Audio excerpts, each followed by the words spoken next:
I was 21 years old, sitting with my brother, watching the indie game documentary. I was a couple years into getting a printing degree from Clemson University, and at that moment I realized I wanted to be just like Jonathan Blow and Ed McMillan. I wanted to make independent games full-time. Suddenly, everything about college, everything about working in the real world at a desk job, it sounded like a nightmare. At that moment, I was going to do everything I possibly could to become an independent game developer. My name is Thomas Brush, and I make indie games for a living. I really wanted to share with you guys how exactly I got to this point, making games full-time.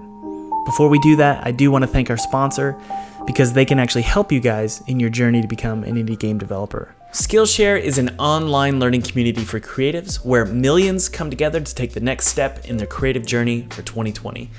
Now, specifically, if you're curious about deepening your existing passion for game design, it's an incredible place.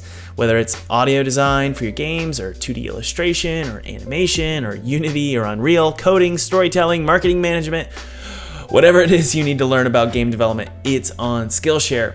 Now, one of my favorite classes is by Rusty Smith, and it just covers Unity basics.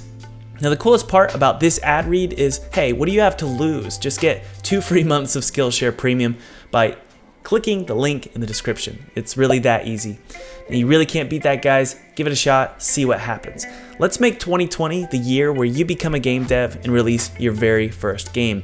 Or if you've already done that, congratulations, but let's make it the year where you take game dev to the next level, all on Skillshare. Oh, and by the way, the first 1,000 people to click the link in the description will get 2 free months of Skillshare Premium. So I'm sure my story is not very different from yours.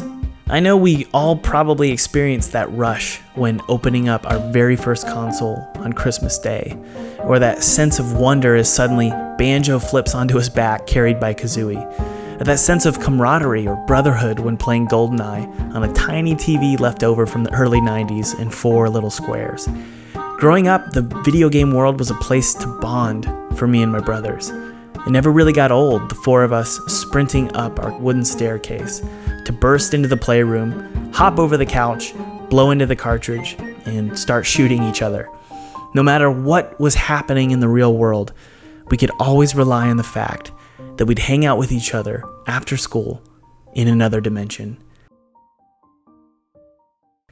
I'll be honest though, I never really played video games with my brothers. I was actually the youngest, and I would sit there and just watch them play video games. I wanted to figure it out. How did Rareware or Nintendo or Neversoft, how did those small teams make these amazing games? Thankfully, my brother and I were given a piece of software called CorelDRAW. This was basically the 90s version of Photoshop. It came with a clunky animation add-on called Corel Move. While my brother sat watching Cartoon Network or playing N64 or Xbox, I would sit across the room in Windows Millennium Edition, trying to recreate Dragon Ball Z. Honestly, all I can remember from those days was the Twin Towers, Harry Potter and the Sorcerer's Stone, and making really crappy animations, showing them to my family and thinking I was the next Walt Disney.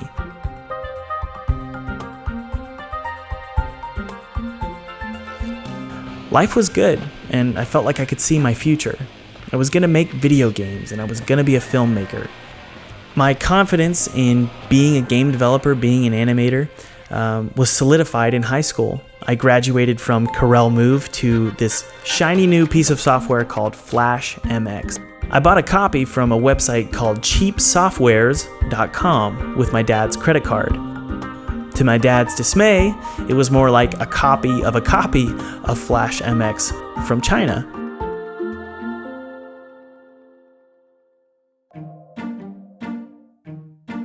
But in the end, I got it running and began to create some bizarre and sometimes cringeworthy animations. Looking back, it's no wonder it wasn't until graduation that I was able to find a girlfriend, which actually ended up being my wife. I guess she found something special in this scrawny, Newgrounds.com obsessed teenager. I think I kind of got lucky because I was able to prove my skills to her when I released a small game called Coma online. To my surprise, it received over 7 million plays. As you can imagine, my head got a little big and I felt I had made it. I decided I'd go to college, see what they knew, and then jump right back into game development. So college was actually where the real world started to set in. The money from Coma and a few other Flash games I made began to dry up. And that's when I realized making indie games for a living was really hard. I stuck with it though and spent most of my time either studying in my dorm, watching Prison Break with my fiance, or working on my next game on my little MacBook in the basement of the library. And it's kind of depressing looking back. I wish I had made more friends, went to a few parties, maybe had that college experience, but I couldn't let go of that dream. There was always this ticking clock in my head. It felt like time was running out to really solidify my career as a game dev. Well, that clock eventually struck midnight, and the time was up. She was still in school, and I knew I needed to provide for my new family, so I took a job at a business-to-business marketing firm as a graphic designer, making about $37,000 a year.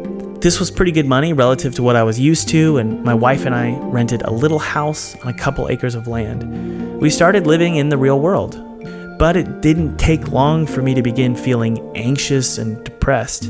After about a week, I came home from work, sat on the couch, and started to cry. I was trying to explain to my wife why making emails for tire companies and refrigeration companies was causing me to feel stuck, to feel trapped. It's weird though, looking back, because I was lucky enough to have a job at a really great company that treated me well. I was lucky to be making money. I was lucky to be married. But like many of you, there was something in me that was screaming to tell stories through video games.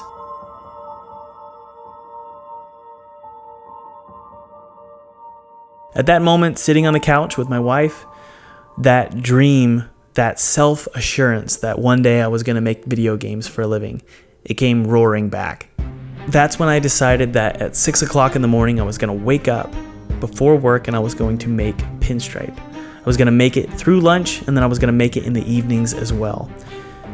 After 3 years of mustering up creative energy in the midst of being a full-time student, then a full-time employee, traveling across the country and participating in very small indie game competitions, I was eventually ready to show the world Pinstripe, my next game, which was a story about a minister in hell. Of course, it wasn't that easy. I didn't just finish Pinstripe and then launch it. The game was riddled with bugs, and it received terrible reviews before it launched from IGF and Indiecade judges. It wasn't without a ton of quotes about failure printed all over my cubicle until I realized that I was ready to muster up the courage to do a Kickstarter campaign. I knew I needed to quit my job to be able to fully focus on making Pinstripe perfect, so I needed some funding. With the help of my sister-in-law and her camera, some footage from Unity's documentary, and my wife holding a laptop as a teleprompter, I recorded a Kickstarter video in my parents' backyard. It wasn't perfect, and I knew that. It was kind of embarrassing asking for people's money, especially friends and family, and telling them that I was going to use their money to finish a project that was kind of clunky at the moment. But I finished creating the Kickstarter campaign after several months, and I was ready to launch it. It was lunchtime, and I snuck down to the basement of the marketing agency I was working at, and I was nervously waiting to click the launch button on the Kickstarter campaign. And this really needed to work, mainly because I knew my family and friends, they had watched me spend 3 to 4 years making this game, and now I was asking for their help. I clicked the launch button, and honestly, my jaw dropped. Within the first hour, the campaign had raised over $7,000. Throughout the day, I was obsessively refreshing the Kickstarter page on my phone. And within the first 24 hours, the campaign had exceeded its goal of $28,000. That night, I remember I looked at my wife and I said, "It's finally here. I'm a full-time indie game developer." With the help of my Kickstarter backers and a publisher, I was able to finish Pinstripe and release it on Steam and consoles to great reviews. It's honestly been a wild ride ever since that day. Sometimes I feel like this is all a glitch, that it's not real, and I'm going to end up working in a cubicle somewhere. But it's really only gotten better since that day. I've just launched my second game called Neversong. It's a game about a boy in a coma. And it's got a 9 out of 10 on Steam from over 300 reviews. And we're about to launch it on console. And here's the thing. Every indie game dev's path is going to be different. For some indie game developers, they release one game and they make $1 million and they're set. For others like myself, it's a lengthy process of launching Kickstarter campaigns, partnering with publishers, relying on Patreon support, and even building a loyal audience with the help of some mega YouTubers. And that's perhaps a story for another time. So I'm about to turn 30, and I'm sitting in my tiny little indie game studio, and I could not be happier with my career. Things have been amazing, and it still doesn't feel real. And looking back, it's kind of a blur. I always thought it would feel like landing a plane. Once you've landed, and you've made it. But it doesn't really work that way. And that's what I want you to know. Making indie games is exactly that. You're making them. For me, I don't ever just make a game and then stop. It's a journey, and it's hard, and you keep changing and evolving. It's exhausting. You're going to cry, and if you're married or dating, you're going to fight. Your family's going to think you're crazy. Some people are going to wonder what you're doing with your time. But I truly believe that if you're hardworking, if you're diligent, if you're brave, and you learn to take your failures and turn them into successes, anyone, and that includes you, can learn to make indie games.